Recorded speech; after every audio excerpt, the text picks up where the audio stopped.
ሰላም ሰላም፣ ጤና ይስጥልን ውድ የጋት ሚዲያ ቤተሰቦች እንደያላችሁበት ሀገር የሰዓት አቆጣጠር እንደምን አላችሁ?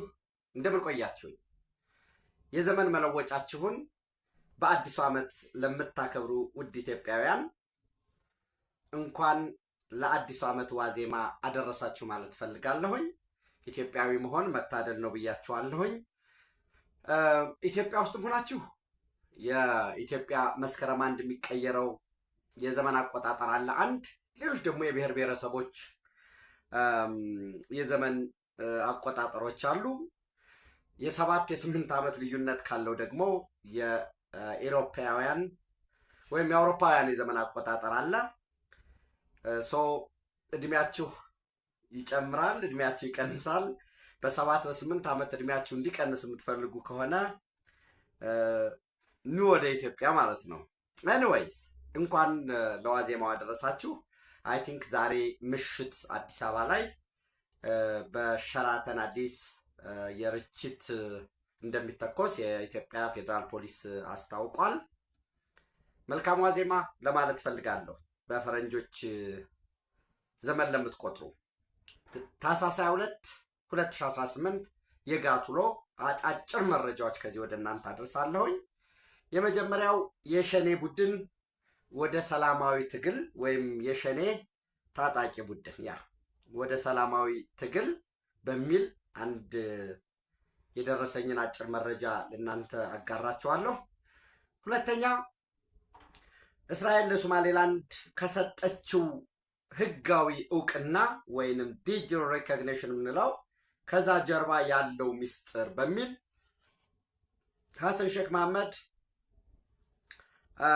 ቱርክ ነው ያሉት እና ኢስታንቡል ላይ ከአልጀዚራ ጋራ ኤክስክሉሲቭ ኢንተርቪው አድርገዋል። በዛ 3 ነጥቦችን ለይተዋል። በዚሁ አጋጣሚ በነገራችን ላይ በትናንትናው ዕለት በነበረው የህዝብ ተወካዮች ምክር ቤት መደበኛ ስብሰባ የፌዴሪ የውጭ ጉዳይ ሚኒስትር ዶክተር ጌዲዮን ጢሞቴዎስ የሚኒስትር መስሪያ ቤታቸውን አጠቃላይ ሪፖርት አቅርበው ነበር። በዛ የምክር ቤት አባላት የተለያዩ ጥያቄ ጠይቀዋል። የተከበሩ አቶ ሀሽም በተመሳሳይ የተከበሩ አቶ አበባው ደሳለው የአማራ ብሔራዊ ንቅናቄ አብን አባልና በ6ኛው ብሔራዊ ምርጫ የጅጋ ምርጫ ክልልን በመወከል የህዝብ ተወካዮች ምክር ቤት የሆኑት ጥያቄ አቅርቧል እና አንድ መሰረታዊ ነገር ማለት ፈልጋለሁ። በዚሁ አጋጣሚ ብዙ ጊዜ ነገ 2 ዓመት ይሞላዋል። ጃንዋሪ 1 2024 ነው ታስታውሳላችሁ የተፈረመው አዲስ አበባ እና ብዙ ጊዜ ከኢትዮጵያና ሶማሌላንድ የተፈራረሙት በጋራ ለመስራት የመግባቢያ ሰነድ ዲቴልስ እኮ ገና አለው። ኤምኦዩ ነው ሜሞራንደም ኦፍ አንደርስታንዲንግ ከቨር ፔጅ አለው። ደግሞ ፕሮቪዥንስ አሉት። ፕሮቪዥንስ ማለት ምንድን ነው? ሊትራሊ በአማርኛ እንደ አንቀጽ ልንለው እንችላለን አይደለ? ፕሮቪዥንስ እነዚህ አሉት ማለት ነው። አንድ ፔጅ ላይ ነው የሰፈሩ ፕሮቪዥኖች። አጠቃላይ 2 ገጽ ነው እና ብዙ ሰው የዚህ መግባቢያ ስምምነቱንና የፕሪቶሪያ ስምምነትን አንድ ያደርገዋል። ብዙ ሰዎች በተለይ የህወሓት ሰዎች የፕሪቶሪያን ስምምነት ምን እንደሚል አያውቁትም። ግን የፕሪቶሪያ ስምምነት ይፈረም፣ የፕሪቶሪያ ስምምነት ይከበር፣ የፕሪቶሪያ ስምምነት ተጥሷል፣ ትግራይን ከፌዴራል መንግስት ጋር የሚያገናኛት ፕሪቶሪያ ነው የማይባል ነገር የለም። እንደዚህ ተባለ። ዝርዝሩ ቢታይ የፕሪቶሪያ የሰላም ስምምነት ማለት ዝርዝሩን ብታዩት ሌላ ነገር አይደለም። የኢትዮጵያ ህገ መንግስት በአጭር ገጽ የረቀቀበት ነው። ኢትዮጵያ ውስጥ አንድ መከላከያ ሰራዊት ይኖራል፣ አለቀ። የፌዴራል መከላከያ ሰራዊት ታጣቂው በዲሞቢላይዜሽን በዲዲአር እና ሰልጥኖ ደግሞ ሪኢንተግሬት ሪኢንሰርት ያደርጋል፣ አለቀ። ሰራዊቱን በተመለከተ የውጭ ግንኙነት በኢትዮጵያ መንግስት ይመራል። ስለዚህ ኦንሊ የሚደረግ ማንኛውም አፍራሽ እንቅስቃሴ እንዳይካሄድ እያለ ይቀጥላል። ይሄ ነው። ነገር ግን አሁንም በተመሳሳይ ስለ ፕሪቶሪያ የሚባለው የተለያየ ነገር ነው። ላይክ ዛት ይሄ የነገርኳችሁ በኤምኦዩን በተመለከተ ትናንት የተከበረው አቶ አበባው ደሳለው ጥያቄ ሲያቀርቡ ኢትዮጵያ ለሶማሌላንድ የሀገራዊ እውቅና በመስጠት በምላሹ ወደብና የናቫል ቤዝ ልታገኝ ነበረ። ነገር ግን እሱ በአንካራ ስምምነት ውድቅ ሆነ፣ ቀሪ ሆነ። በአንካራው ስምምነት ደግሞ ቴክኒካዊ ቡድኑ ስምምነቱ የቱርኩ በ4 ወር ኢትዮጵያ ወደብ የኮመርሻል ወደብ ታገኛለች የሚል ነበረ። እሱስ ምን አፈጻጸም ደረሰ ለሚለው የመጀመሪያ ነገር ለጋት ሚዲያ ቤተሰቦች ስምምነቱ ኢትዮጵያ ለሶማሌላንድ እውቅና ትሰጣለች የሚል ነገር የለውም። ነገር ግን በዛ በኩል ያሉት የኩልሜዮ የሚባለው ፓርቲ የሙሴ ቢሂ ፓርቲ ሶማሌላንዳውያን ለ33 ዓመት ኦልሞስት ያው እንግዲህ ዘንድሮ 34ኛ ለ32 ዓመት ሞር ዛን 3 ዲኬድስ ሀገር መሆንን ይፈልጉት ስለነበረ ያ ኤምኦዩ የተፈረመ ጊዜ በጣም ፋንታሲው ሃይ ስለነበረ በኩልሜ ፓርቲ በሙሴ ቢሂ ቀጥታ እርሳቸውን ባይመለከትም በዛ ሰርክል ኢትዮጵያ ለሶማሌላንድ እውቅና ልትሰጥ ነው የሚል ሰፊ ፕሮፓጋንዳ ተነዛ። አንድ ሁለተኛ የኢትዮጵያ የሀገር ውስጥ ባንዳዎች በተለይ የሻዕቢያና የግብፅ ልሳን ሆነው የሚያገለግሉ በቀቀኖች ደግሞ እንደገና አሁንም ኢትዮጵያ ለሶማሌላንድ የአፍሪካ ህብረትን፣ የተባበሩት መንግስታት ድርጅትን፣ ቀጠናዊ አሰራርን፣ ህግን በመጣስ ሶማሌላንድን የሀገርነት እውቅና ሰጠቻት። ይሄ ታይቶ የማይታወቅ የዲፕሎማሲ ክሽፈት ነው የሚል ሰፊ ዘመቻ ከፈቱ። ይህ ሁለቱ ተጣመረና እንዲያውም ስምምነቱ ውሉ የጨረቃ ውል ነው፣ ህገወጥ የእንደ ቤት ኪራይ ነው የሚል እንቶ ፈንቶ ሁሉ ተዘመተ። ውሉ ግን ምንድን ነው የሚለው ብለን ብናይ ኤግዛክትሊ እንኳን ለኢትዮጵያ ነው የሚለው። ለኢትዮጵያ ሶማሌላንድ በርበራ የንግድ ወደብ ሆኖ ያገለግላል። የኢትዮጵያ የወጭና ገቢ ንግድ በበርበራ በኩል በሚካሄድበት ደረጃ ይጤናል ይላል። ከዛ ላንብብላችሁ እንደው አንዷን ደግሞ ሁሉን አጋራን እንዳትሉ I don't have any right ምንድን ነው የሚለው for the Ethiopian government it shall make an in-depth assessment towards taking a position regarding the efforts of Somaliland to gain recognition ነው የሚለው። ሶማሌላንድ የሀገርነት እውቅና ልታገኝ ለማግኘት የምታደርገውን ጥረት ዴፕዝ አሰስመንት ጥልቅ ያለው ጥናት ያደርጋል። ምን ይላል? to obtain a permanent and reliable naval base and commercial maritime service in the Gulf of Aden through a lease agreement ይላል። It also includes the provision for the Ethiopian government to make an in-depth assessment towards taking a position regarding the efforts of a Somaliland to gain recognition ካለ በኋላስ ጂኦግራፊካል ሎኬሽኑ የት ነው መሆን ያለበት በሚለው ጉዳይ ላይ ሎጋሃ አለ፣ ዘይል አለ፣ በርበራ፣ ቡልሃር በእነዚህ ዙሪያ ላይ የት ነው የሚሆን የሚለውን ጥልቅ ጥናት ይደረጋል ይላል። ዘንድ በኢትዮጵያ መንግስት በኩል የተደራጀ ቴክኒካል ኮሚቴው ዘይላ ቢሆን ብሎ ጠየቀ። ሌሎች ደግሞ ኖ አይ ዘይላማ ከዚህ በፊት በታሪክ ዘይላ የኢትዮጵያ ስለነበረ አርሌ ስቲል ኢቭን እስከ ሜዲቫል ፔሪድ ድረስ ያ ስለነበረ ሌላ ነገር ያመጣብናል፣ ከዛ ይልቅ ቡልሃር አካባቢ ቢሆን የሚል ደግሞ ጥያቄ መጣ። አይ የለም በርበራ ላይ የዩኤኢ ቤዝ አለ፣ ከዛ ጎንም ቢሆን የእስራኤል ኤሊት ፎርስ የነበረበት ማለት ወደዛ ውስጥ አንገባም። እና ኢትዮጵያ ለሶማሌላንድ የሀገርነት እውቅና ሰጣለሁ አላለችም። በዲፕሎማሲያ ውስጥ ታካትተዋለች። ሶማሌላንድ ሀገር ለመሆን የምታደርገውን ጥረት ትደግፋለች። ያው እንግዲህ የኢትዮጵያ ድጋፍ ውጤት ነው። አሁን አንዳንድ ጊዜ ዲቴሉ ሌላ ጉዳይ ስለሆነ ነው እንጂ ሰው ይሄ ነው የሚለው የ50 ዓመት ሊዝ ነው የሚለው ለ10 ዓመት ሊታይ ይችላል። ወደብ ልታለማ የምትችለው ያለ ይቀጥላል። ከዛ በኋላ ቀጥሎ ያለውን እንዳልኳችሁ የሶማሊያ ሚዲያዎች ተቃዋሚ የለ ምን የለ በጋራ ዘመተ። የሀገር ውስጥ ባንዳ በጋራ ዘመተ። መዋቅራዊ እስኪመስል ድረስ ሻዕቢያ ዘመተ፣ ግብፅ ዘመተ፣ ዓለም አቀፍ ሆነ። ቀስ ብለን እናየዋለን ተብሎ ወደ መሳቢያ ውስጥ ገባ። የአንካራ ዲክላሬሽን በኢትዮጵያና በሶማሊላንድ መካከል የተፈረመውን ኤምኦዩ ቀዶ አልጣለው። ለምንድነው ቀዶ ያልጣለው?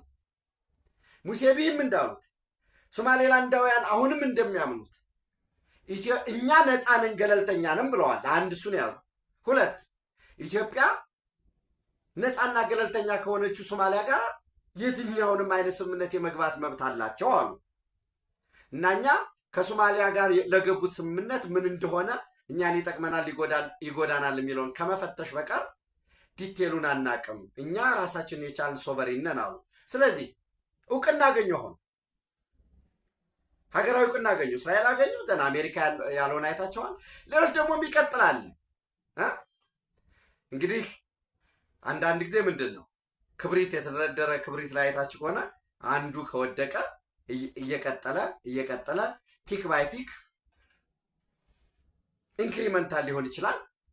ለውጥ ግን ይኖራል አለ ማለት አሁን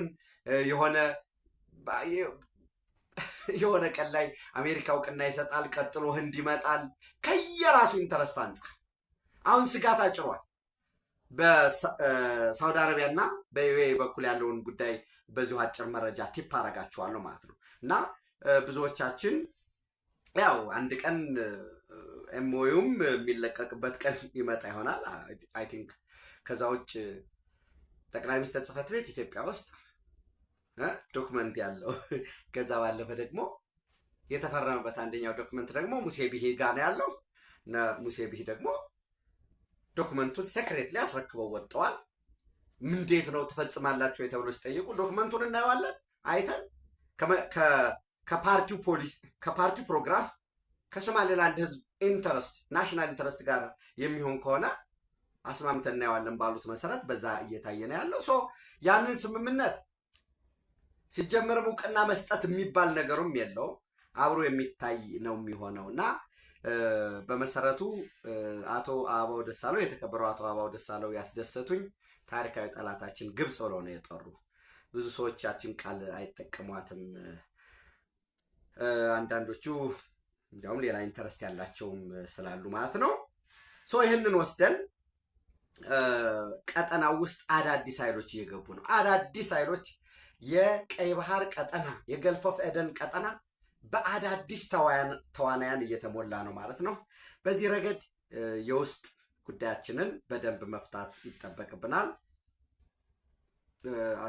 የተከበሩ አቶ አበባውም እንዳሉት እና የውስጥ ጉዳያችንን ፈተን በፍጥነት በዚህ በቀጠና ውስጥ ተዋናይ ወደሚያደርገን ስራ መሄድ መቻል አለብን። በነገራችን ላይ በዚህ ረገድ ለምሳሌ በትናንትናው ዕለት በመተከል ዞን ወንበራ ወረዳ ወግዲ ቀበሌ ዶራ ጃላ የምትባል ጎጥ ላይ ጽንፈኛው አሸባሪው ሸኔ ከፍተኛ የሆነ እርምጃ ተወስዶበታል። በተመሳሳይ በሸኔ ውስጥ ባለው አንደኛ ማዕከላዊነት የሌለው ያው መረጃውን ነው የምነግራቸው።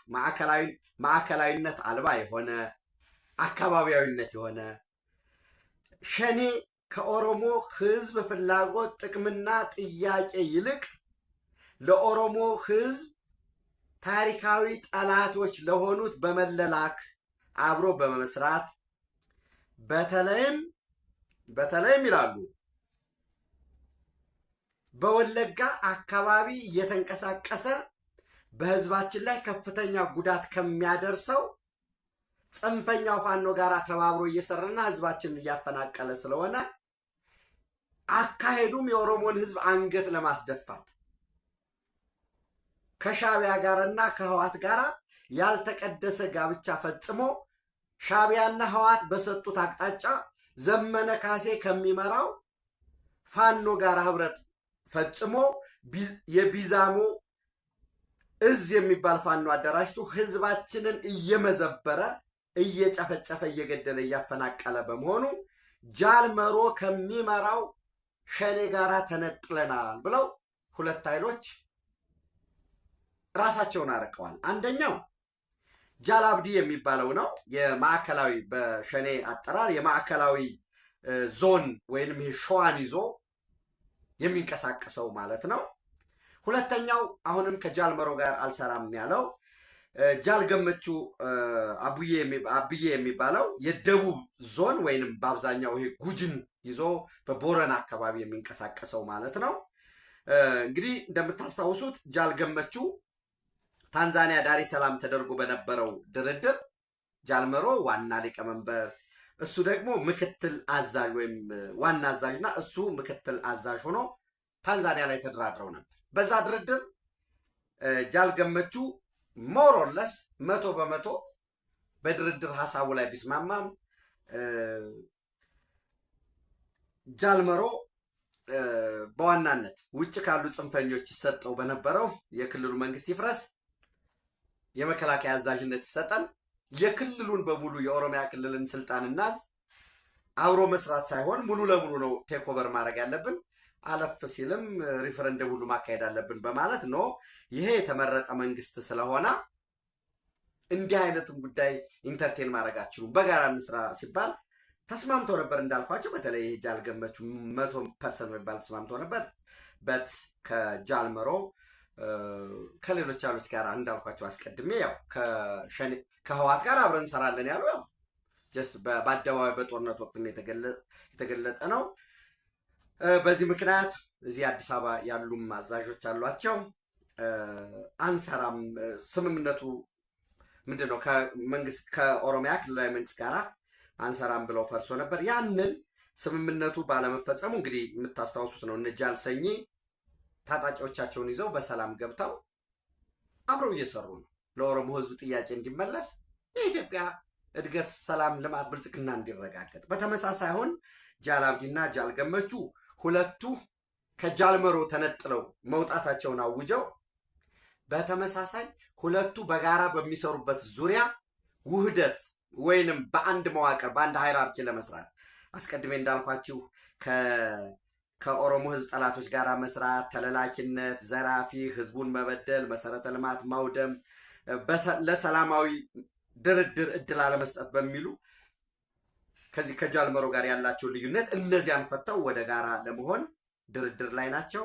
በተመሳሳይ ጃልገመቹ አቡዬ ደግሞ ከኦሮሚያ ክልላዊ መንግስት ጋር ሞሮለስ ወደ ጫፍ የደረሰ የሰላም ስምምነት እያደረጉ ነው። ይሄ ከሆነ ሁለቱ ወደ አንድ የሚመጡ ከሆነ አንድ ጃልገመቹ ከኦሮሚያ ክልላዊ መንግስት ጋር የሚያደርገው የሰላም ስምምነት በውጤት ከተጠናቀቀ የደቡብ ግንባር ወይንም የጉጅና በዛ አካባቢ እስከ ኬንያ ጠረፍ የሚንቀሳቀሰው እንዲሁም የሸዋ ዞን ይህንን ግንደበረትን ባምቦ ወደታች ወደ ሙገር ሞሮለስ ሰላሌን ይዞ የሚንቀሳቀሰው ኃይል ሁለቱ ወደ ሰላም ከተመለሰ የሸኔ ታጣቂ ከቀረው ውስጥ እንዳልኳችሁ መተከል ላይ እየተመታ ነው። ጽንፈኛ ሆነ ዘራፊ ኃይል እየተመታ ነው። ከዛ ባለፈ ኦሮሚያ ቢያንስ ከ80 እስከ 85 አንዳንዶቹ 90 የሚሉም አለ። ግድ የለም ሌትስ ቢ ስኬፕቲካል እንሆንና 70% የሚሆነው ታጣቂ ወደ ሰላም የሚመለስበት ሁኔታ ይኖራል ማለት ነው። ይሄ ክልሉን በአንድ መስመር ወደ ልማቱ፣ ወደ ብልጽግና፣ ወደ እድገቱ እንዲመጣና የተያዙ እቅዶችን በደም ሳይቆራረጥ ሳይንጠባጠብ ይባላል በፕላኒንግ እሱን ለመተግበር ይጠቅመዋል ማለት ነው። በነገራችን ላይ በተመሳሳይ የአማራ ፋኖ ህዝባዊ ድርጅት አፋሕድ ካፒቴን ማስረሻ ሰጤ የፈረመው ከአማራ ክልል ጋር ያደረገው ስምምነት ተከትሎ በስር ላይ ያሉት ሊፈቱ ነው እና በቅርቡ ይፈታሉ፣ የይቅርታ ደብዳቤ አስገብተዋል መባሉን ተከትሎ አንዳንዶች ውሸት ነው ምናምን ሲሉ ነበር። እንደዛ አይደለም፣ ይፈታሉ። ውስጥ ላይ እንዲያውም ችግር ፈጥረዋል። ትንሽ ድብድብም ፈጥረዋል። በቦክስ ምናምን ተደብድበዋል። ይህ ነው በመንጋ ማሰብን ሲመክሩ የነበሩ ሰዎች ለምን በግልህ ይህንን ወሰንክ በሚል የመንጋ ጥቃት ሰለባ ሆኗል። እና ማን ነው ቦክሱን የሰነዘረው ምን ተነጋገሩ የሚለውን ማቅረብ ይቻላል። ግን ዳትስ ፕራይቬት ነው። አንደኛ ራሳቸው ያቀርባሉ። ሁለተኛ እነኚህ ሰዎች ሆፕፉሊ በዚህ ሳምንት ያልቃል ጉዳያቸው። እነ አቶ ክርስቲያን ታደለ እነ ዮሐንስ እና አቶ ዮሐንስ ቧያለው እነኚህ እንግዲህ ያው ዘመቻው ምንም ስላለ ጠበቆቻቸውን መናገር ይችላሉ። ይቅርታ ፈርመዋል። አንዳንዶቹ ለምን ይቅርታ ፈረምክ እኛ መከራከርና ፍርድ ቤት ተፈርዶብን እንደዚህ ምናምን መሆን እዛ ደግሞ ያለው አለ። ኔትወርኩ ምንም ስላላቸው በዛ በዝም ብሎ ስሜት ውስጥ ያለው አለ እና በቦክስ ተመታተዋል። ያቀርብ ራሳቸው ይናገራሉ። በመንጋ በክራውድ ሜንታሊቲ ማሰብ የክራውድ ሜንታሊቲውን በመንጋ እንድታስብ የሚያበረታታውን ነው መንጋ የሚበላው። እዛ በቦክስ ተመታተዋል ማለት ነው። እንግዲህ እሱን ወይ ራሳቸው ሲወጡ የሚናገሩት ሆኖ ስለሚሆን አብረን የምናየው ነው። እሱን ካልኳችሁ በኋላ ወደ እስራኤል ሪኮግኒሽን ኦፍ ሶማሌላንድ ስትሬንጅ የሚደንቅ ማለት በቃ የሚገርም ታምር የሆነ አንኤክስፔክትድ ብለው ነው የሶማሊያ ፕሬዚዳንት የተናገሩት። በነገራችን ላይ አልጀዚራም ይህንን ርዕስ ነው ይዞ የወጣው ዛሬ ዲሰምበር 31 2025 ማለት ነው። አስቀድሜ እንዳልኳችሁ ኤክስክሉሲቭ ኢንተርቪው አድርገዋል አልጀዚራ ጋራ ተርኪ ኢስታንቡል ማለት ነው። በዚህም ሶማሌላንድ ለባለፉት 34 ዓመት ከማዕከላዊ መንግስት ተነጥላ ብትቆይም በሰላማዊ መንገድ ምንድነው ሪዩኒየን ነው የሚሉት ዩናይት ለማድረግ ስራ እየሰራን ነበር። ችግሩን ለመፍታት ስራ እየሰራን ነበር። ሳናስበው ሳንዘጋጅበት እንደው ድንገት የብራ መብረቅ እንደሚባለው ለሶማሌላንድ እስራኤል ህጋዊ እውቅና መስጠቷ ሉዓላዊነታችንን የሚዳፈር የግዛት አንድነታችንን የሚጥስ የአፍሪካ ቀንድን ወደማያባራ ግጭት የሚያስገባ ነው።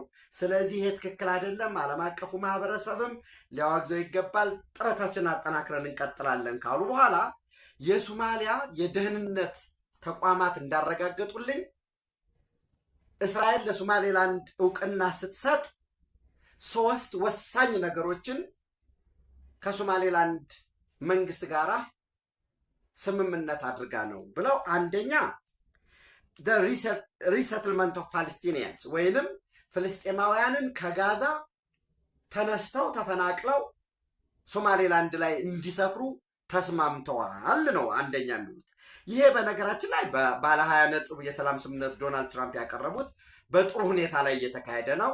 እስራኤል አክብራ እየቀጠለችበት ነው። ነገር ግን ወደ ሁለተኛው ዙር የሰላም ስምምነት ለመግባት በአስቸኳይ ሐማስ ትጥቅ ይፍታ በሚል ዶናልድ ትራምፕ በሰጡት አስተያየት ላይ ያው ከዌስት ባንክ ጋር አለመስማማት አለን፣ ባንስማማም ከኔታንያሁ ጋር ላለመስማማት ተስማምተን ምንም እንኳን ኔታንያሁ የሚሰራውን የሚያውቅ የጦር ጠበብት በጦር ጊዜ መሪ በጀግና ጊዜ የተፈተነ እሱ ባይኖር ኑሮ እስራኤል የምትባል አትኖርም ነበር በሚል እንግዲህ እስራኤል ፕራይዙን ሁሉ ያገኙ ናቸው። በጋራ ቤንያሚን ኔታንያሁ ምንድን ነው ያሉት? እኛ ለእስራኤል ብሔራዊ ጥቅም እንሰራለን፣ በተመሳሳይ እኛ ለእስራኤል ብሔራዊ ጥቅም ስንሰራ ለአሜሪካ ለምዕራባውያን አብረን እንሰራለን፣ ይህም በርደን ተሸክማለሁ። ኦፍኮርስ የሁል ጊዜ የሚሉት ነው፣ መሳሪያውን ስጡን and then we'll execute the cause የሚሉት ማለት ነው ሁልጊዜ። ይሄ ሪሴትልመንት ነው የሚባለው። እንግዲህ ባለ 20 ነጥቡ ላይ no one will be forced to leave ጋዛ፣ ማንም አይገደድም and those who wish to leave will be free to do so and free to return። ማንም በጉልበት ተገዶ ከጋዛ አይወጣም። በፍላጎቱ መሄድ የሚፈልግ መውጣት የሚፈልግ ሰው ሊወጣ በፈለገ ጊዜ ሊመለስ ይችላል ነው እንግዲህ አንደኛው ስምምነት ከ20 ነጥብ። ነገር ግን ሪሴትልመንት አለ ማሳያ ያቀርባሉ። ወደ ደቡብ አፍሪካ በአስገዳጅ የተደረገ በረራ፣ አሁንም በተለያየ ሚሊተሪ ሲጅ በማድረግ ጥቃት በመፈጸም ሪሴትልመንት ለዚህ ተስማምተዋል ነው የሚለው። ሁለተኛ the establishment of an Israel military base on the coast of Gulf of Aden፣ በኤደን ባህረ ሰላጤ በርበራ እንደ አካባቢ ላይ በዛ ላይ ለእስራኤል ወታደራዊ ጣቢያ ለመገንባት ሚሊተሪ ቤዝ የባህር ኃይል እና ምንድን ነው ፎርስ ኢሊት ፎርስን ዋቴቨር እሱን ለማድረግ የሚያስችል ስምምነት አለ። ይሄ እንግዲህ የፓን አረቡን ለማንቀሳቀስ ነው። በዚህ ረገድ ቀድሞም ቢሆን ትንሽ የሰለጠነ ኮንቲንጀንት ፎርስ እንደነበረ እናውቃለን። በርበራ ጋር ያልኳችሁ ማለት ነው አስቀድሜ፣ ያው ዲቴሉን ብዙም ስለማያስፈልግ ነው። እንደን ሶማሌላንድ የአብርሃም አኮርድን ልትስማማ ነው የሚል ጥያቄ አለ። ኦፍኮርስ ጋዜጠኛው እናንተ ለምን ሶማሊያ የአብርሃም አኮርድን አትፈርሙም? የአብርሃም አኮርድን ብትፈርሙ እኮ የአብርሃም አኮርድ ሌላ አይደለም፣ በኢኮኖሚ መተሳሰር፣ ለእስራኤል እውቅና መስጠት፣ የሚሊተሪ የኢንቴሊጀንስ የመረጃ ልውውጥ ማድረግ ማለት ነው እውቅና። በዚህ በአብርሃም አኮርድ እንደምታውቁት ዩናይትድ አረብ ኤሚሬት፣ ባህሬን፣ ሞሮኮ እና ሱዳን አብረው እየሰሩ ያሉበት ሁኔታ ነው ያለው። ግብፅ ኦልሬዲ በካምፕ ዴቪድ አግሪመንት ከዛም በኋላ ባሉ የሴኪሪቲ የተለያዩ የሴኪሪቲ አግሪመንቶች ለእስራኤል እውቅና ቀድማ ከአረቡ ዓለም የሰጠች ስለሆነ የሚመለከታት አይደለም። ሰው ይህን ያስቀምጣል። በዚህ ሂደት ምንድን ነው ቤዚካሊ እኔ ያነበብኩት አግሪመንቱ ምንድን ነው የሚለውን ብትጠይቆኝ ጀስት የኔ ንባብ አጠቃላይ ወደ 4 ልንከፍላቸው እንችላለን። ከዚህ ከአግሪመንቱ ጀርባ ከእውቅና መስጠቱ ጀርባ ያሉትን በ4 ልንከፍላቸው እንችላለን። ሶሪ ወደ ማጠቃለያ ኖቴን ልውሰዳችሁ በሚል ነው። አንደኛ ከሴኪሪቲ አንጻር የሚታይ ነው። ከደህንነት አንጻር የሚታይ ወደ ኢራን የሚደርሱ ከኢራን የሚወጡ አጠቃላይ እንቅስቃሴዎችን ለመከታተል ይረዳታል ማለት ነው። አንደኛው ይሄ ነው። አንድ ኢንቴሊጀንስ ኤንድ ሰርቪላንስ በሚለው ውስጥ ሶማሌላንድ አዜ ፎርዋርድ ኢንቴሊጀንስ ዞን በዛ እንግዲህ የት ጋ ነው የሚሆነው? ሎጋያ ነው ለኢትዮጵያ ሊሰጥ የነበረው ነው? በርበራ ነው የሚሆነው? ዋቴቨር የሚለውን ዘይላ ነው የሚለውን እሱን ያዙ። በነገራችን ላይ በጣም በቅርቡ አናውንስ የሚደረግ እስራኤልና ኢትዮጵያ በ2 ዙር ነው ኢንቨስት የሚደረገው የ8 ቢሊዮን ዶላር ኢንቨስትመንት ስምምነት ይኖራል ከእስራኤል ጋር። የመጀመሪያ ዙር 4.5 ቀጥሎ ደግሞ 3.5 በድምሩ የ8 ቢሊዮን ዶላር ኢንቨስትመንት ዝርዝሩን ያው በሚገለጽበት ጊዜ ይሄ አካባቢው ቀጠናው የኢንዱስትሪ ሀብ ዞን ይሆናል ማለት ነው። ከዩናይትድ አረብ ኤሚሬት ጋር ደግሞ በርበራን ከአዲስ አበባ የማስተሳሰር በባቡር በፈጣን ባቡር በኤክስፕረስ ወይ እዛ ደግሞ 4 ሶማሊላንድ ውስጥ 4 የአውሮፕላን ዓለም አቀፍ የአውሮፕላን ጣቢያዎች ይገነባሉ።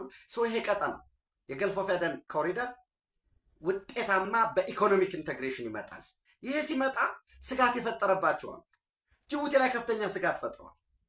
ኤርትራ ላይ ስጋት ይፈጥራል። ነግልኬት ነው የምትሆነው፣ ትረሳል። ከዛ ባለፈ እንደምታውቁት በቅርቡ አናውንስ ያደረገው የኢትዮጵያ መንግስት የ5000 ኪሎ ሜትር የባቡር ፊዚቢሊቲ አዋጭነት ጥናት ጨርሷል። ፖርት ሱዳንን ከአዲስ አበባ፣ በርበራን ከአዲስ አበባ፣ ሞምባሳን ከአዲስ አበባ የማገናኘት እና ጅቡቲንም ከአዲስ አበባ የማገናኘት 5000 ኪሎ ሜትር። ይሄ እቃዎች እንደልብ አለፉ። መንገድ ተሰራ ማለት ባቡር መንገድ ተሰራ ማለት ሰው ወጦ ከገባ ኢኮኖሚ ቫይብራንት ነው የሚሆነው። በዚህ ጊዜ ሬሌቫንስ የማስጨነቅ እንከባለን ስትል ትከበባለን። ሌላ ኃይል ደግሞ መጣ ወደ ቀጠናው። እስራኤል መጣ። ጆከር ይዞ ነው የመጣው እስራኤል። በነገራችን ላይ ዛሬ አሁን የ8 ቢሊዮን ዶላር የጦር መሳሪያ ሽያጭ ስምምነት ለቦይንግ ካምፓኒ የጦር መሳሪያ አምራች ለሆነው የቦይንግ ካምፓኒ 8.6 ቢሊዮን ዶላር አንዱ የአሜሪካ አየር ኃይል ትጥቅ የሆነው F-15 EX የሚባል የጦር መሳሪያ ልክ ከዛ ጋር ተመሳሳይ የሆነ F-15 IA የሚባል ጀቶች እሱን ቦይንግ ለእስራኤል ያስረክባል። እስራኤል ደግሞ እንደገና ኦቨርሃውል ያደርገዋል። ቴክኖሎጂውን አሻሽሎ ይገጥሙለታል ማለት ነው። ይህንን በቀጠናው ኃይለኛ የሆነ መጣ። ግብፅ እንደዚህ የዞርኩ ፈነጭበታለሁ። ቱርክም ሶማሊያ ላይ ባለው በቱርክ ሶምም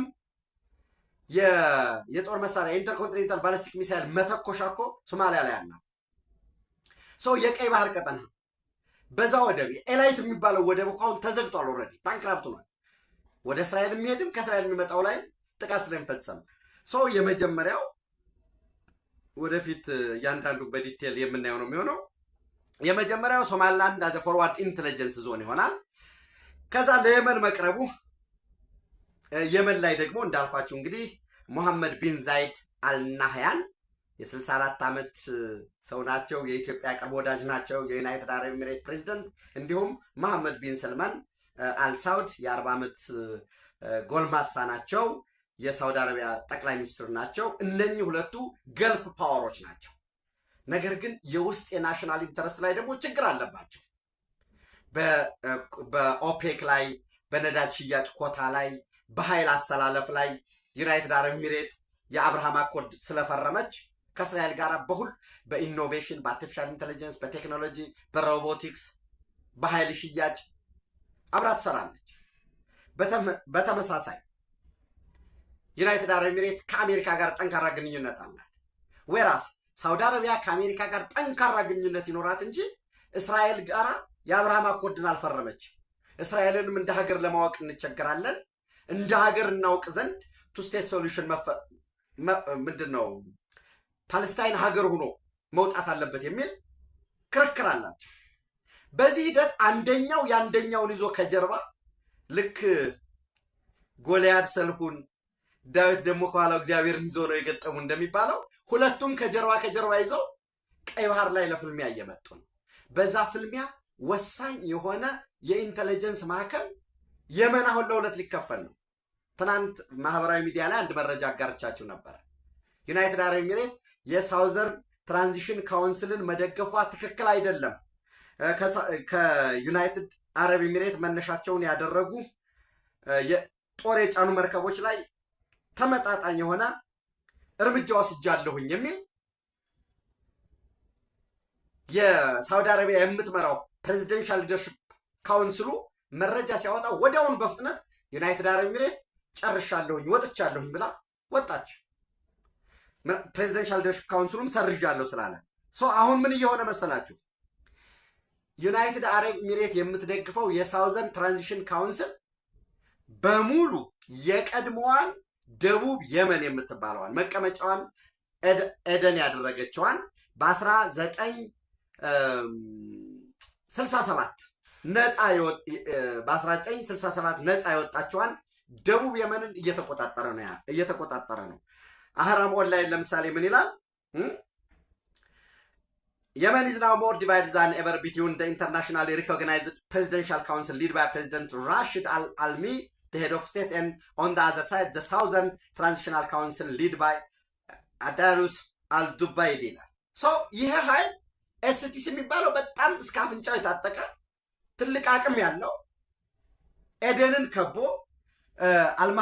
አልማህራ ገቨርንመንትን እነዚህን የተቆጣጠረ ሙሉ ለሙሉ ሞሮለስ በዚህ ሳምንት ወይ በቀጣይ ሳምንት ከገልፍ ኦፍ ኤደን የፕሬዚደንሻል ሊደርሺፕ ካውንስሉን አስቀድሜ ያልኳቸውን በዓለም አቀፉ ዘንድ እውቅና ያለውን ራሽድ አልአልሚን አሰናብቶ ዲፋክቶ ያውጃል።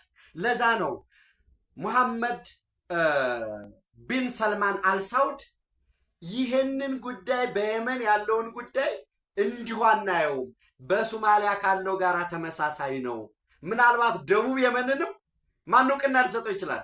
እስራኤል እውቅና ሊሰጠው ይችላል። ነው እስራኤል እኔ ከምሰጠው በሚል ሌላ አገር እውቅና ሊሰጠው ይችላል። አሜሪካ አይ ዶንት ኖ። ስለዚህ በቀይ ባህር ቀጠና አዳዲስ የኃይል አስተላለፎች እየተፈጠሩ ነው። በዚህ የቀይ ባህር ቀጠና አዳዲስ አስተላለፎች ሲፈጠሩ አንደኛ ኦልሬዲ እውነት ሆኗል፣ ተፈጥሯል። ሁለተኛ የኛ አካሄድ ከግልብ ከሆነው አካሄድ በስሜት ከተሞላው ወጥተን በስሌት ምንድን ነው የምናደርገው? ዌል ሶማሌላንድ ላይ ናቫል ቤዝ ባናገኝ እንኳን አስተማማኝ የሆነ ወደብ ኮመርሻል ፖርት እንደ አማራጭ የምንጠቀምበት ልክ ካሰብ ወደ ጅቡቲ እንደሄድ ነው።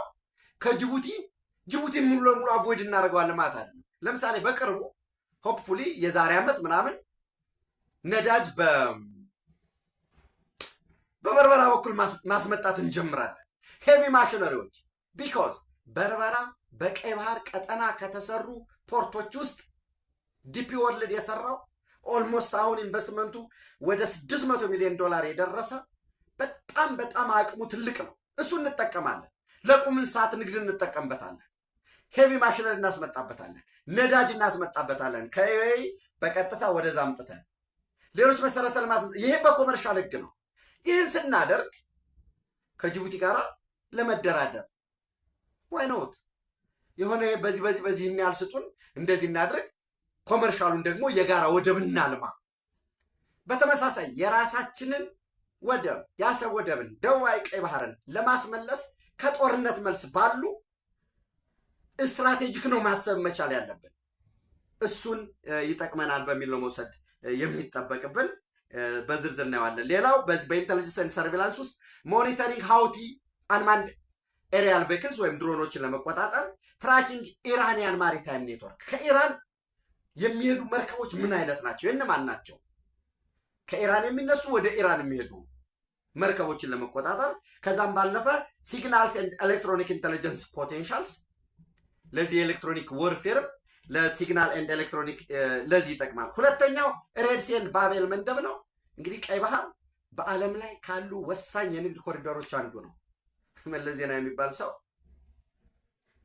ለባድሜ እንዋጋ ብሎ ደግሞ ለአርበኛ ኦፍኮርስ ለባድሜም የተዋጋው እንግዲህ ተገዶ ነው የሚሉ አሉ አንዳንድ ሰዎች፣ ግን ለባድሜ 100,000 ሰው ይሞታል። በኋላም ደግሞ ማጭበርበር መገለጫቸው ስለሆነ ደግሞ ሳናገኝ አገኘን የሚል ያ ሁሉ አለ። ዝሮ ወሳኝ የንግድ መስመር ነው። በተለይ የኃይል መተላለፊያ መስመር አውሮፓን ከኤዥያ በአቋራጭ አገናኘ፣ እያደገ ላለው የአፍሪካ ህዝብ የአፍሪካ ኢኮኖሚ ወሳኝነት ያለው ነው። በዛ ውስጥ ፕሬዘንስ ወሳኝ ስለሆነ ባቤል መንደብ ስትሬት ሰርቪላንስ የባቤል መንደብን ለመቆጣጠር ፓትሮል ለማድረግ ጠቃሚ ነው። ኮንትሮል ኦፍ ከዛ ባለፈ በሁለተኛ ደረጃ ኮንትሮል ኦፍ ግሎባል ትሬድ ቾክ ፖይንት፣ ይሄ ባቤል መንደብን እሱን ለመቆጣጠር። ሞኒተሪንግ ኢነርጂ ሺፒንግ ሩት፣ የኃይል የሚጭኑትን አስቀድሜ ያልኳቸው እሱን ለመቆጣጠር። ኤርሊ ዋርኒንግ ኦር ማሪታይም ትሬድ፣ በአልሸባብ የሚሆን በማንም ይሁን ነገም ሌላም ሊፈጠር ይችላል፣ እሱን ለመቆጣጠር ይጠቅማል። ባላንሲንግ ዘ ሬድ ሲ ኢንፍሉዌንስ ኦፍ ኢጅፕት ኤንድ ሳውዲ አረቢያ፣ ግብፅና ሳውዲ አረቢያ ናቸው ያሉ ሬድ ሲ ሴኪሪቲ ምናምን ብለው የሚቀልዱበት። ስለዚህ እዛ ውስጥ ትገባል። ስትገባ ደግሞ የምትዘው ይመጣል። በአዳዲስ የኃይል ልውውጥ ካልተጠቀምክበት ፈዘህ የምታይ ከሆነ የበለጠ ነው ጎርቶ የሚሄደው። ሶስተኛው ሚሊታሪን ሎጂስቲካል አክሰስ ነው። ሞሮለስ ቅድም ካልኳቸው አክሰስ ቱ በርበራ ፖርት፣ ሲ ኤንድ ኤር ዲፕሎይመንት ኦፕሽን፣ ራፒድ ሪሰፕላይ ካፓሲቲ፣ ክራይሲስ ታይም ሎጂስቲክስ፣ ገልፍ ፓክድ ኢንፍራስትራክቸር በተለይ ዩኤኢ ጋር በመሆን ይህንን ቀጠና እስከ ቻድ የሚደርስ በዳርፉር በኩል አድርጎ ቻድ ድረስ የሚሄድ መስመር የሚዘረጋ ይሆናል። እንግዲህ አንዳንድ ያየዋቸው እቅዶች እሱ ናቸው የሚሉት። ጂኦፖለቲካል ኤንድ ሪጂናል ኮንቴንመንት፣ ይሄ ከበባ ምናምን የሚባለውንም እሱን ሰብሮ ለመውጣት በተለይ ኤላይት ወደብንም ወይም የእስራኤልን ወደቦች የእስራኤል ኢኮኖሚውን በዚህ ቾክ ፖይንቱ ላይ ያነቀውን ለመከላከል የሚጠቅም እጅግ ወሳኝ የሆነ ውሳኔ ነው። እንግዲህ እስራኤል ለሶማሊላንድ ከሰጠችው ህጋዊ እውቅና ጀርባ ያለው ይሄ ነው። ሐሰን ሼክ መሐመድ ግን ኖ የፍልስጤም ተፈናቃዮችን ለማስፈር ነው፣ ኤስታብሊሽመንት ኦፍ ወታደራዊ ጣቢያ ለማድረግ ነው። ኦብቪየስሊ እሱ የተቀመጠ ነው። ሶማሊላንድ የአብርሃም አኮርድን ትፈርማለች፣ የቀደመም ኃይል ነበር የሚል አለ። ደቡብ የመን በሶማሊላንድ መንገድ እንግዲህ ዲፋክቶ ሆኖ ሊቆይ ይችላል። ምን ያህል ነው የሚቆየው? በጣም ቢበዛ ዩናይትድ አረብ ኤሚሬት ሱዳን ላይ ለራፒድ ሳፖርት ፎርስ እየደገፍክ ነው ተብሎ ስለሚከሰስ ወዲያውኑ ወጥቻለሁ አለ። እታች መሬት ላይ ያለው ይጨርሰዋል ማለት ነው። ዓለም አቀፍ በርደኑን በተለይ ከአሜሪካ ምናምንም የሚመጣውን አስወግዷል። ትናንት ተከታተሉ የጋት ሚዲያ ላይ ዛሬ ነው ይሄ መረጃ ወጣ። ሁለቱም አይዋጉም ብያቸዋለሁ። ነገር ግን በፕሮክሲ ዋር የመን ላይ በአደባባይ እጃቸውን አውጥተው የለንበትም ብለው መሬት ላይ ባለው ጉዳይ ግን የሚቀጥል ነው የሚሆነው። በጋት ዕለታዊ ሌሎች መረጃዎችን አካትቼ ወደ እናንተ እመጣለሁ። ኢትዮጵያ በክብር ለዘላለም ትኑር። ቴንክ ዩ